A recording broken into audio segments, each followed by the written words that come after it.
मैंने हमेशा ये चाहता, चेतावनी नहीं, मैंने कहा था कि आइए, मैं तो चाहता हूँ कि शिवराज सिंह चौहान मेरी विधानसभा से लड़े। अच्छा, हरा देंगे आप उनको? 100% इंशाल्लाह, कहीं कोई दिक्कत नहीं। मुझे तो ऐसा लगता है कि शिवराज और मोदी दोनों की ही नहीं अब बची, और बची नहीं है। तो अब बची नहीं है तो दोनों एक दूसरे की फिराक में है कि मैं इसके सर बांध दूँ, वो सोच रहा है मैं इसके सर बांध दूँ, यही चल रहा है। देखिए, कांग्रेस के कार्यकर्ता नहीं, आम जनता पूछ रही है, और इनकी विकास यात्राएं जब इन्होंने निकाली तो लोगों ने इनको घरों से भगाया, और कई जगह की ऐसी घटनाएं आई जहां के ऊपर इनके तमाम प्रतिनिधियों को मैं सरकारी तंत्र के भागना पड़ा। अच्छा। वो स्थिति इसलिए निर्मित हुई क्योंकि इन्होंने कुछ करा ही नहीं।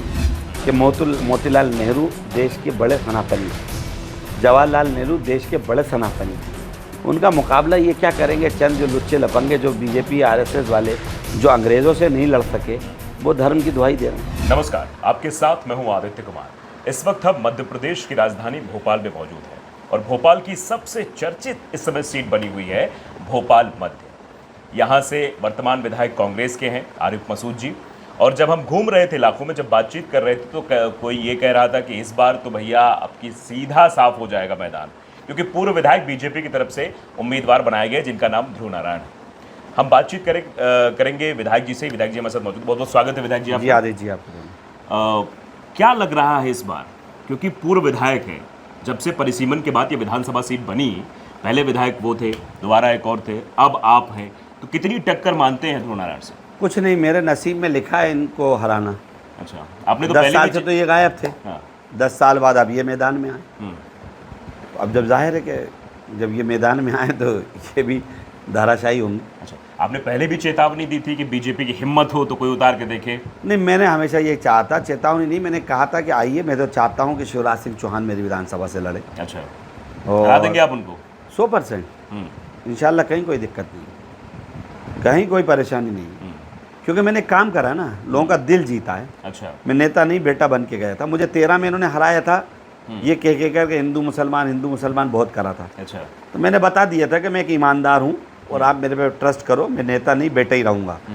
मैं लगा रहा, हारने के बाद भी लगा रहा। ये तो एक बार जो टिकट कटा, गायब हुए, तो अब निकल कर आए।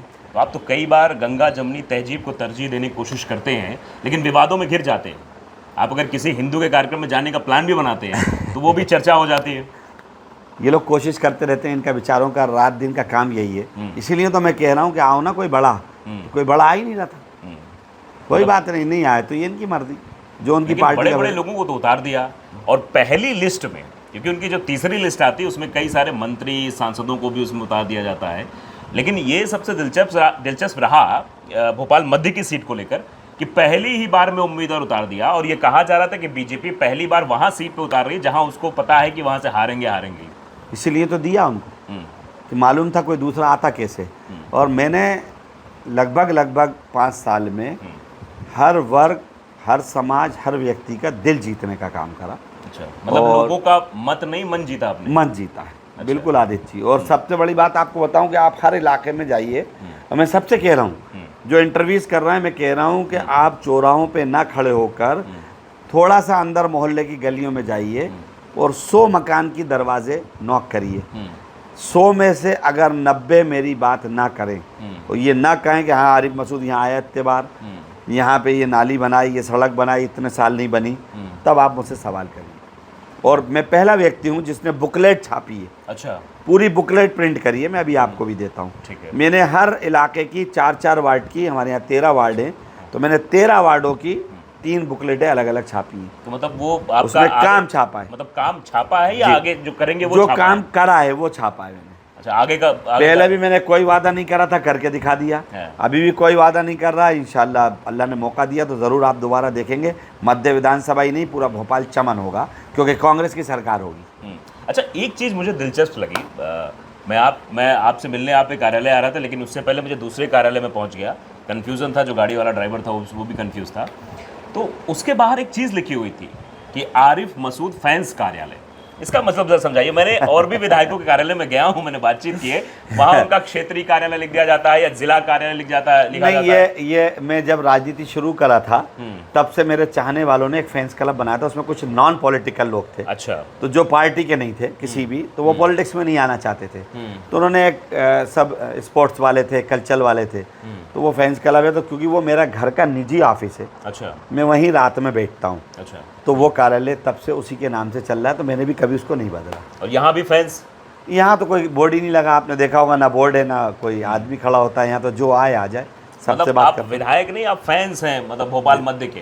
अरे, लोगों का मोहब्बत है, लोगों का दिल जीता है, और बहुत नफरत इन्होंने फैला ली, लेकिन मध्य विधानसभा में नफरत नहीं फैला पाए। अच्छा, मैं देखता हूँ कि ये इस सीट को टारगेट किया जाता है या आरिफ मसूद को टारगेट किया जाता है, कहीं पोस्टर पर विवाद हो जाते हैं, कहीं बातचीत पर विवाद हो जाती है। तो आरिफ मसूद क्या ये सोच रहे हैं कि इन विवादों से बचा जाएगा या इनका डट के सामना किया जाएगा? नहीं, मेरा ऐसा मानना रहता है, विवाद तो राजनीति का दिनचर्या रोज़ की है। अच्छा। और जब इंसान ज़िंदगी में आया है तो कोई ना कोई विवाद आएगा, तो उसकी कोई परवाह नहीं पालना चाहिए, सच होना चाहिए, करो। जो आपने बात करी कि कहीं प्रोग्राम के ऊपर मेरे पे आपत्ति लगाते हैं, हिंदुओं में क्यों पहुंच गए, यहाँ क्यों पहुंच गए, वहाँ क्यों पहुंच गए, तो ये हिंदू और मुसलमान के चश्मे से देखते हैं, मैं इंसानियत के चश्मे से देखता हूँ। मुझे लगता है मुझे सब जगह जाना है, जो मुझे चाहता है, जो मुझे अपनाता है, मैं सबके पास जाऊँगा। सबके पास जाएंगे। तो आप बताइए कि आपको रिस्पांस आपकी कौम ज़्यादा मिलता है या हिंदुओं के लोग भी आपको पसंद करते हैं, हिंदू लोग पसंद करते हैं? मैंने कहा ना, मैंने हिंदू मुसलमान देखा ही नहीं, मुझे तो जनरल मिला। और जिस दिन से मैं इस विधानसभा को जीता हूँ, कांग्रेस कोई सा भी चुनाव मेरी विधानसभा से नहीं हारी। दिग्विजय सिंह जी भी मेरी विधानसभा से चुनाव जीत कर गए। उसके बाद महापौर चुनाव लड़ी, महापौर भी मेरी विधानसभा से चुनाव जीत के गई। अरे वाह, तो ये स्पष्ट है कि लोगों की मोहब्बत में कमी नहीं आई।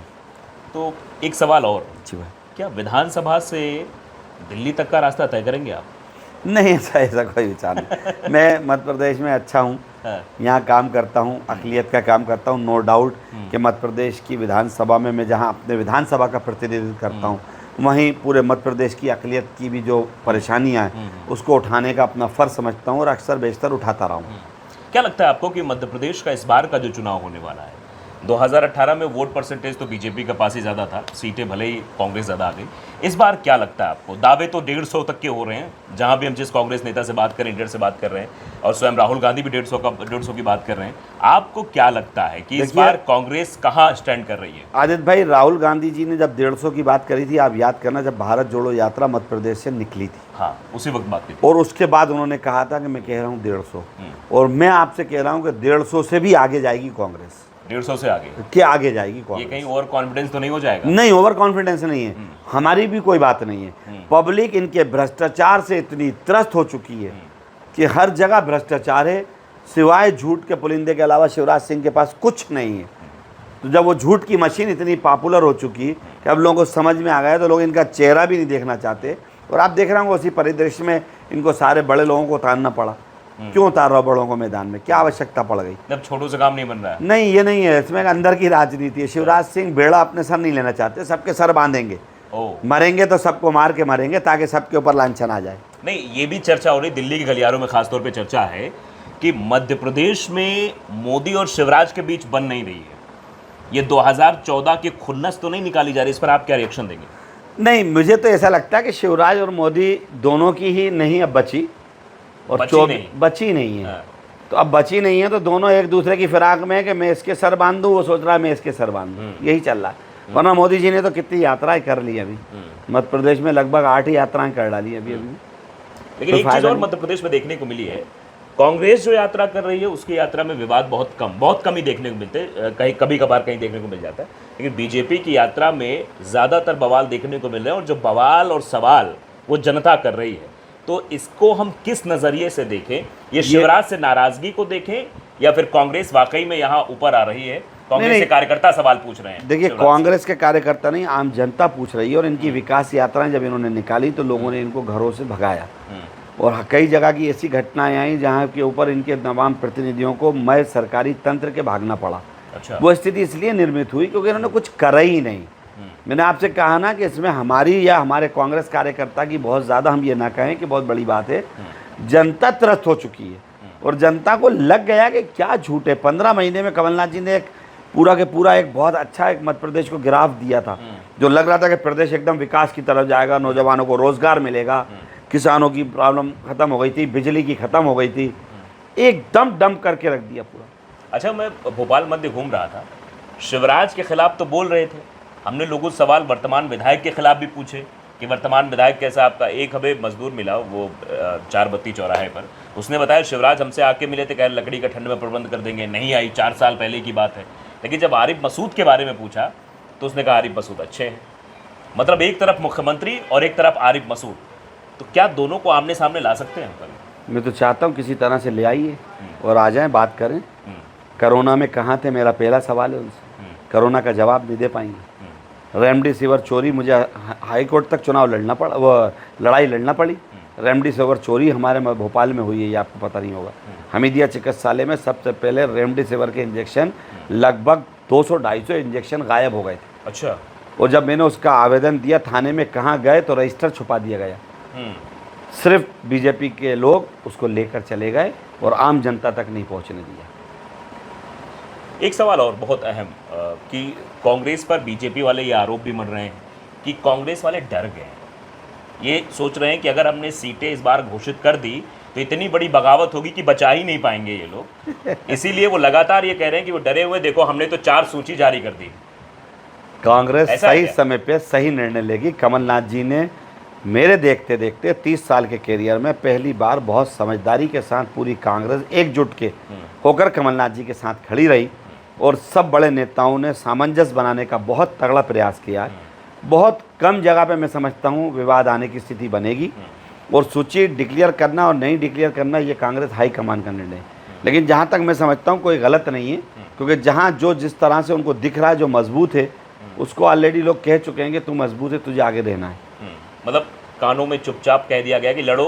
कानों में नहीं, एक दिखने लगा ना, जहाँ जो एक्टिव है आवाम भी चाह रही है। कमलनाथ जी ने सर्वे कराया है, कांग्रेस के AICC ने सर्वे कराया है, तो सर्वे के आधार पर जो आउटपुट आ गया 3 लोगों में नंबर 1 पर जो दिख रहा है, तो उससे कहा है कि देखो अभी तुम ही आगे रहो, मालिक ने चाहा तो तुम ही करेंगे। लेकिन एक चीज़ और चर्चा हो रही, बीजेपी वाले ये भी आरोप लगा रहे हैं कि मुद्दा छीन लिया कमलनाथ ने हमारा। वो अपने आप को हनुमान भक्त कहते हैं, धीरेन्द्र शास्त्री का कार्यक्रम कराते हैं, हिंदू हिंदू बनने की कोशिश कर रहे हैं। हाँ, ये बड़ा मुद्दा है, ये बड़ा कई दिन से ने छेड़ा कि सनातनी हम है असल। हाँ, तो कमलनाथ जी ने बता दिया कि असल सनातनी कांग्रेस ही है। और मैं तो पहले से कहता हूँ इससे एक कदम आगे बढ़ के कि मोतीलाल नेहरू देश के बड़े सनातनी थे, जवाहरलाल नेहरू देश के बड़े सनातनी थे।